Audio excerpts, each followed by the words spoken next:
सत्तेच्या लालसेपोटी काही अंतर्गत शक्तींचा भारताला कमजोर करण्याचा प्रयत्न, तरीही आपण केवळ सुरक्षितच नाही तर विकासाचे नवनवीन विक्रमही प्रस्थापित करत आहोत, पंतप्रधानांचं प्रतिपादन.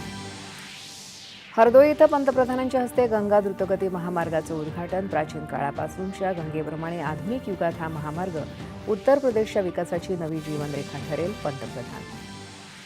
पश्चिम आशियात संघर्ष सुरू असूनही एप्रिलच्या पहिल्या 3 आठवड्यात भारताच्या निर्यातीत चांगली वाढ. देशांतर्गत निर्यातदारांमध्ये प्रचंड उत्साह. पियुष गोयल. अस्थिर आणि अशांत जगात राष्ट्रीय हित साधण्यासह राष्ट्रीय उद्दिष्ट साध्य करण्यासाठी भारतीय राजनैतिक यंत्रणा सज्ज. परराष्ट्र व्यवहार मंत्री एस जयशंकर. खलाशांच्या सुरक्षेबद्दल संयुक्त राष्ट्र सुरक्षा परिषदेत भारताकडून चिंता व्यक्त.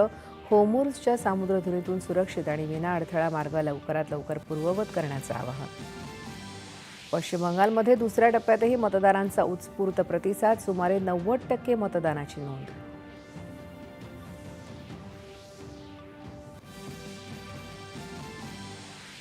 देशात आरोग्य सेवेची उपलब्धता सुधारली. ग्रामीण भागात सार्वजनिक आरोग्य सुविधांचा वापर वाढला.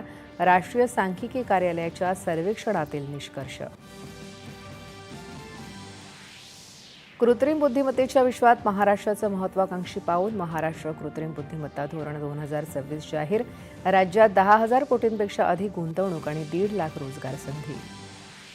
लंडन स्कूल ऑफ इकॉनॉमिक्स संस्थेत भारतरत्न डॉक्टर बाबासाहेब आंबेडकर अध्यासनाची स्थापना करण्याचा राज्य मंत्रिमंडळाचा निर्णय. बाबासाहेबांच्या नावानं डॉक्टरेटसाठी शिष्यवृत्ती देणार. हरित महाराष्ट्र आयोगाची स्थापना करण्यासाठी राज्य मंत्रिमंडळाची मान्यता. यानुसार राज्यात 300 कोटी वृक्ष लागवडीसाठी महत्वाकांक्षी वृक्षारोपण मोहीम राबवली जाणार. आणि विधान परिषद निवडणुकीच्या उमेदवारीवरून महाविकास आघाडीत मतभेद. शिवसेना उभाठा पक्षाकडून अंबादास दानवे यांना पुन्हा संधी तर काँग्रेसही उमेदवार देणार.